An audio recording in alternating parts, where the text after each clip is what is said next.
Hello everyone, welcome back to my channel.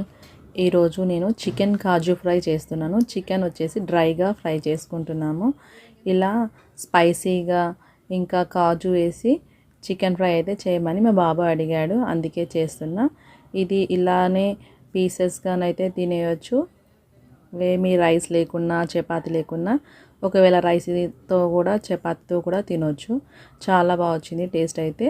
దీనికి కాంబినేషన్గా పచ్చిపులుసు అయినా కట్టుపప్పు అయినా ఏం తిన్నా బాగుంటుంది. నేను ఎలా చేశానో మీరు కూడా చూసేయండి. ముందుగా చికెన్ ఫ్రైకి కావాల్సిన మసాలాను అయితే ఫ్రై చేసేసుకుందాము. 1 స్పూన్ జీలకర్ర, 2 స్పూన్స్ ధనియాలు, 1 స్పూన్ జీలకర్ర, ఒక 10 వరకు ఎల్లిపాయలు, 1/2 టీ స్పూన్ మిరియాలు, 2 దాల్చిన చెక్క ముక్కలు, ఒక 5 ఇలాచి, ఒక 1/4 టీ స్పూన్ సాజీరా. ఇవన్నీ ఆయిల్ లేకుండా మనమైతే ఫ్రై చేసేసుకోవాలి. ఆ తర్వాత ఫ్రై అయిన తర్వాత ఒక 10 నుంచి 15 వరకు ఎండుమిర్చిని కూడా ఫ్రై చేసుకోవాలి చిన్న మంట మీద. ఇంకెక్కువ స్పైస్ తినేవాళ్ళు ఎక్కువ కూడా వేసుకోవచ్చు. ఈ ఫ్రై అయిపోయిన తర్వాత అదే ప్యాన్లోనే కొద్దిగా ఆయిల్, అంటే నేను 1 కప్ అంతా వేసుకున్నాను, ఇంకా 1 స్పూన్ అంతా నెయ్యి వేసుకున్నాను. ఇది ఆయిల్ వేడయ్యాక కాజుని అందులో కొద్దిగా ఫ్రై చేసుకున్నాము. పచ్చి కూడా వేసుకోవచ్చు లాస్ట్కి, కానీ ఇలా ఫ్రై చేసుకుంటే టేస్ట్ బాగుంటుంది.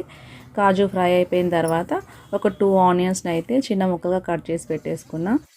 అదే ఆయిల్లోనే ఆనియన్స్ని అయితే వేసేసుకొని కొద్దిగా సాల్ట్ వేసుకొని ఆనియన్స్ని అయితే లైట్గా పింక్ కలర్ వచ్చేంత వరకు అయితే ఫ్రై చేసేసుకోవాలి. ఇలా ఫ్రై చేసుకున్న తర్వాత 2 స్పూన్స్ అంతా అల్లం వెల్లుల్లి పేస్ట్, 1/2 టీ స్పూన్ అంతా పసుపు, ఇది కూడా కొద్దిగా ఫ్రై అయిపోయిన తర్వాత నేనైతే 1/2 కేజీ కన్నా కొద్దిగా ఎక్కువ చికెన్ అయితే వేసుకొని దాన్ని కూడా వాటర్ అంతా పోయేంత వరకు హై ఫ్లేమ్లో 5 మినిట్స్ వరకు అయితే ఫ్రై చేసుకోవాలి. 5 మినిట్స్ వరకు హై ఫ్లేమ్లోనే ఫ్రై చేసుకోవాలి. పైనుంచి పీస్ అంతా ఉడుకుతుంది. ఆ తర్వాత స్లో ఫ్లేమ్లో మట్టుకు ఒక 15 మినిట్స్ వరకు మనం మూత పెట్టేసుకొని ఫ్రై చేసేసుకోవాలి, వాటర్ అంతా పోయేంత వరకు.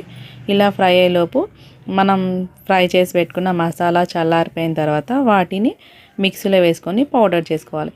మనం కావాల్సినంత పౌడర్ని అయితే ఇప్పుడు చికెన్ ఉడికిన తర్వాత దాంట్లోనైతే ఈ ఫ్రై చేసుకున్న మసాలాని మనకి సరిపడినంత వేసుకోవాలి.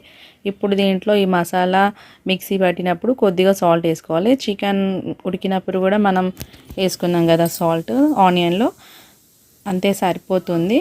ఇంకా ఒకవేళ మసాలా వేసిన తర్వాత సాల్ట్ సరిపోయిందో లేదో చూసుకొని అప్పుడు కొద్దిగా ఒక 1/2 టీ స్పూన్ అంతవరకు అయితే నాకు సాల్ట్ వేసిన తర్వాత సరిపోయింది. ఇలా ఒక 5 మినిట్స్ వరకు ఫ్రై చేసుకోవాలి.